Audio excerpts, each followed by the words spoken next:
Hello, and welcome to Pipecleaner Party, a how-to video series that teaches you how to create characters and or creatures out of pipe cleaners. As this is the first official episode in the series, we'll be first discussing the fundamentals of the pipe cleaners, as well as the tools you'll be needing for the craft. Let us first start off with the pipe cleaner. As a foot-long wire fuzz, it is mostly used for crafting supplies. Nice, but if you just treat it willy-nilly like this on its own, and when you try to do something like make a ball, it not only looks unpleasant, but also very, very fragile, and will be liable to lose its shape. The key thing you want to remember, and number one rule with working with the pipe cleaners in this video series, is to have complete and utter control of the wire. Now you're bending, controlling every bend, twist, and curve will allow you to control the wire to bend to your literal will, and with a combination of a firm grip with your thumb and fingers, as well as wrist movements, you'll get able to move the wires like string, having even more control over it. The end result of this combination of stuff should be able to create something not only a little bit more pleasant, but also more durable in its shape. Now that we're done with that, let us now officially discuss the tools. The first tool you'll be needing as part of the basic tools are the scissors.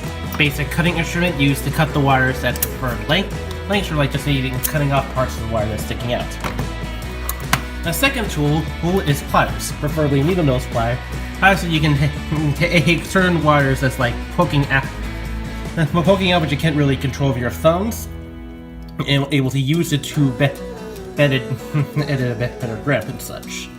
There are other uses for this I'll explain with more detail later on, but for now it's just a basic clamping tool and such. The next tool is part of the last basic tool are the smaller pair of scissors used for styling, cutting up the fuzz and helping make it look a bit more appealing. I like using these, but you can also use like these smaller pair of scissors, or these scissor shears things. I don't know what they're called, but I got those at like any basic sewing store or fabric store. Now on to the advanced tools. The first advanced tool is essentially the nail, which you're going to be using to like poke holes in the wire in your creations already have built if you need to add in something another wire.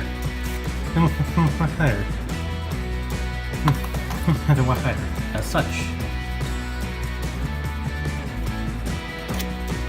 The same method can be accomplished with our second advanced tool, the hook. But that's usually for when the creations are more tightly compacted and you have a harder time getting to it.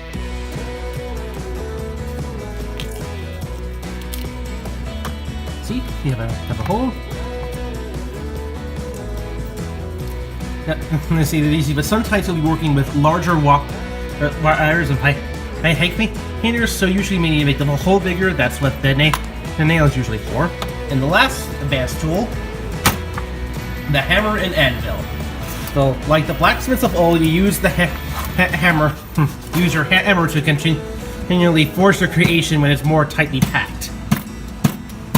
The anvil is used so that you can able to do so without damaging your work environment, as any poking out parts can cause scratches in your area. With all of these tools together, you'll be able to create creation of your own accord. And with that will be the stopping point for this video. Please like, subscribe, and or ring the bell to be notified when future videos come out. Thank you for your time, your patience, and your viewership.